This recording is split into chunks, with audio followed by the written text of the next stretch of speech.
I'm going to shake the tree today. Your relationship to food has nothing to do with food.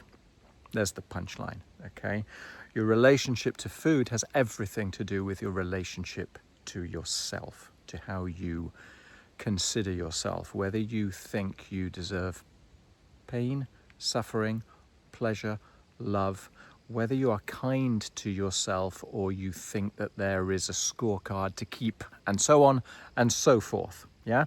So I want to talk all about that. Yeah. If you look in books about, even let's talk about weight loss, right? Because weight loss is a cultural message that somehow or other being weighty is immoral, yeah, or that you lack willpower, yeah. The entire message of culture is about the amount of effort that you put in and the success that you get out. And so if you're fat, then you're obviously lazy, sort of thing, yeah. There is an implicit or an explicit conclusion which says you're deficient in some way.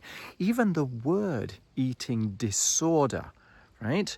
There's a massive suggestion in there. This is what I want to challenge, okay?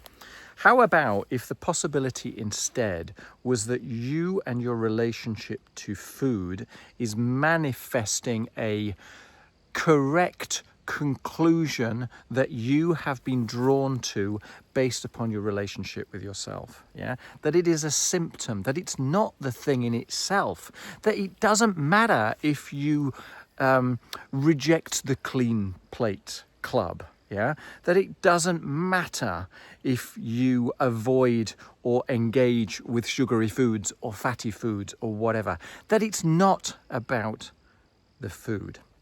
That's what I want to talk about. Let me give you my personal sort of anecdote, yeah? Now, it's just an anecdote. It's only generalizable to me.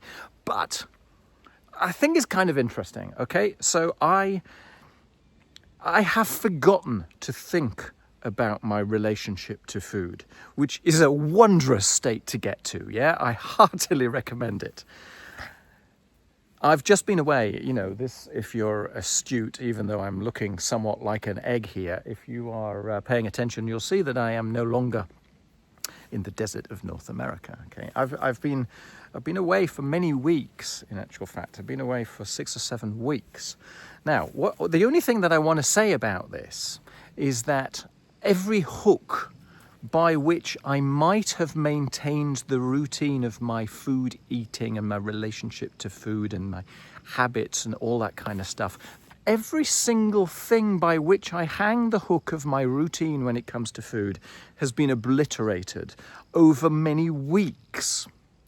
And the funny thing is that, so yesterday I'm talking with a client about eating disorders, and it suddenly dawned on me that I hadn't weighed myself since I came back. And so out of amusement, I weighed myself. And the thing that made me laugh was A, that I had forgotten about it altogether, and B, that my weight was roughly speaking the same as when I left. It was about 1 kilo different.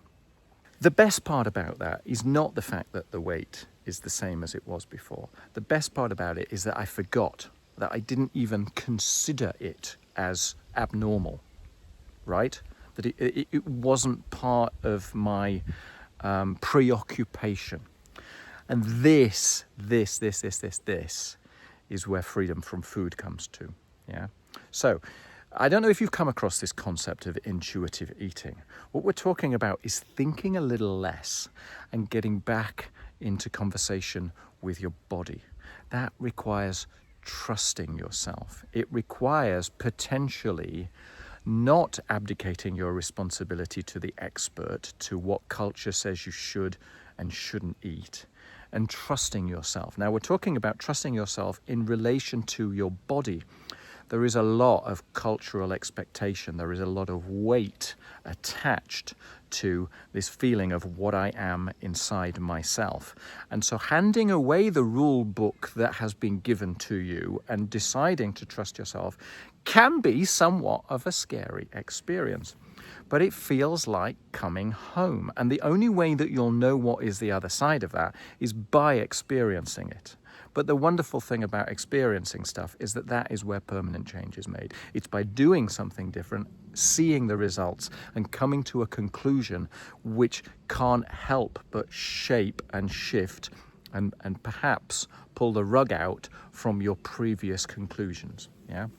So it's all about your relationship with yourself. Do I trust myself? And forget about the idea of food. Do I trust myself? Do I consider my intuition valid?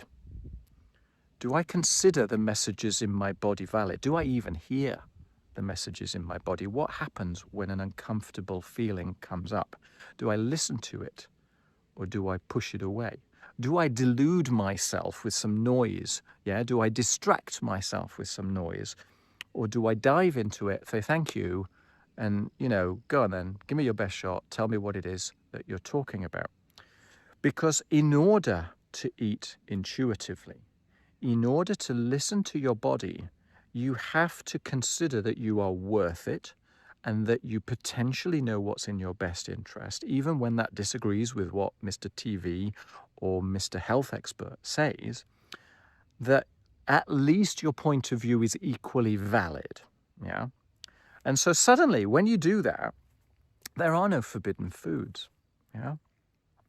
The things that you thought were relevant, they kind of shift. Your body needs energy. And the thing is, if you permit your body to tell you what it needs to eat, and you throw away the rule book, if you permit yourself to consider all of the forbidden fruits, well, it turns out suddenly those forbidden fruits aren't even as exciting as you thought they were before, right? Because they're readily available. And so you start to judge based upon the texture, the quality, the flavors, the gifts that are coming from the food.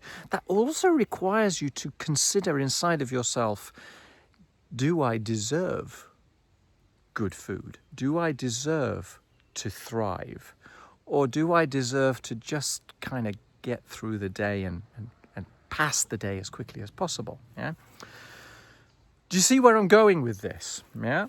So by trusting yourself, you forget about the rule book and you listen to your intuition, you listen to your hunger, you start to calibrate your hunger. You're not eating because emotionally you want to stuff something down, avoid something. Instead, you're eating when it feels right, when it feels good, when you feel genuinely hungry.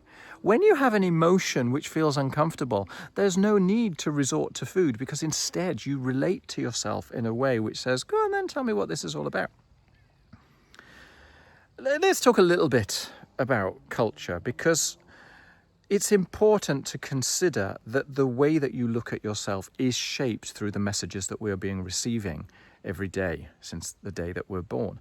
Not only the messages about body shape and about what it is to be manly or feminine, but also your entire approach to personal shame, your entire approach to the will to live, the desire to look after yourself, and the desire to suffer. Because all of this is wrapped up in your relationship to food, because food is a life-giving source. Yeah.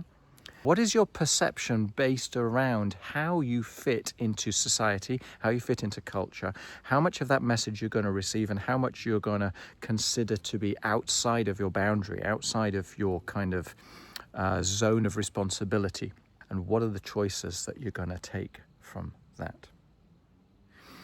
If I were, let's take a sort of a parallel, yeah, if I were to come across an individual who wanted me to stop them biting their nails, yeah, so they're biting their nails, and I through an extraordinary hypnotic gift, a hypnotic suggestion, I make them realize that these nails taste disgusting and that they cannot consider the thought anymore of biting on these nails, yeah, but the biting on the nails gives them a sense of comfort. It gives them a sense of self-control. It gives them a sort of an ease that they can dive into for a moment or two. So suddenly this is disgusting, but the need remains. And so suddenly they may no longer bite their nails, but they'll find an alternative compensatory strategy. Yeah.